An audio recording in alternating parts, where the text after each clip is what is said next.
Welcome to Capitol Review. I'm your host, Matt Swenson. This is State Representative Kathy Brynaert. Welcome, Kathy.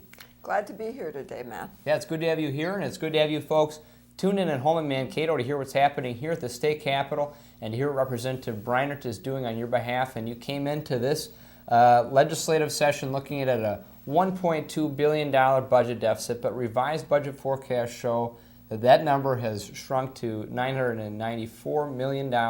And you folks have already done some very important work to balance a third of the budget deficit.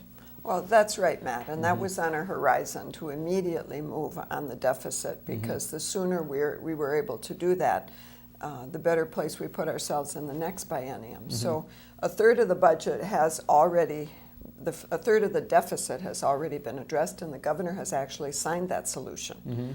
So we've addressed every area except Health and Human Services and K-12 education, because those are the larger portions of our budget. But by making cuts in each of those areas, we've succeeded in addressing $313 million of the deficit. $313 million in spending reductions to 10 specific areas.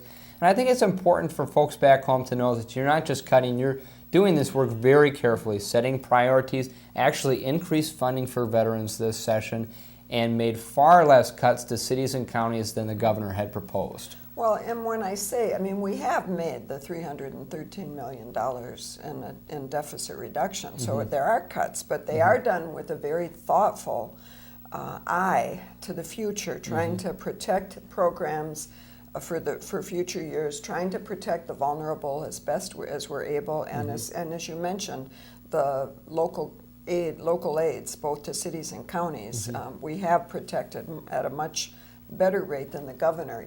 But there still are cuts. Our cities and counties will still have a lot to deal with, but we made a commitment to do this in as fair a way as we can. And at the same time, there is this other part of the deficit that has not been resolved yet, because you folks are still waiting for more specific information coming from Washington. We're expecting $408 million in federal funds that will reduce the remaining cuts that need to be made here in Minnesota. That's right, and that money will come from a jobs bill out of the federal government. So we're waiting for more details on that so we know how it'll fold in. We're also waiting to have a little more specific knowledge on Health and Human Services and what we can do with the medical assistance money that comes with the new federal health legislation. And everything is kind of a moving target here at the Capitol with these health care numbers. I know that the Department of Health and Human Services just came out with a revised fiscal note for the long-term impact of some of these changes that are being made in the healthcare formula. So it's important to have all of the information before you go ahead and make these very long-term decisions. That's right, Matt. We're trying to be as thoughtful as we can, understand the details of the policy out of Washington and the financial commitments, and how we can best address our needs here in Minnesota in a complementary fashion. And speaking of thinking long-term, this budget situation is not a short-term thing. You're looking at $1 billion deficit, as we've said this year, but the state economist has actually predicted another $5.8 billion deficit when state lawmakers come back to the Capitol next year. That's right, and next year's deficit is right in our forefront as we look at this deficit. The cuts we make now will help with that next deficit, because the reductions do repeat themselves, so they'll help us address that deficit.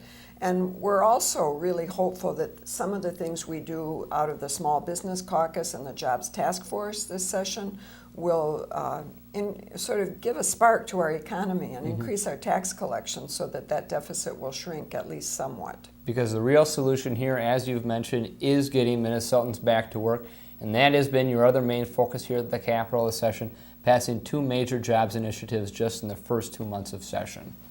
Yes, jobs creation is obviously critical. It's always critical. It's the economic vitality of a state, but particularly in times of recession and depression. There are people out of work, and you're concerned about every citizen, every constituent who needs a job to support their family, to contribute to their community. So we've been working really hard not only to address issues of unemployment, but to create jobs, support small businesses so that some of our smaller businesses are able to stay in business, and to promote manufacturing, develop biosciences, really a whole range of job opportunities. Well, a lot of good work happening here at the Capitol this session, happening very quickly. I know you have 5 weeks left and you'll continue to come back and update us. Absolutely, and I hope my constituents continue to talk to me about all these concerns. Well, great. Thank you so much, Representative, and thanks for tuning in at home. We'll see you next time.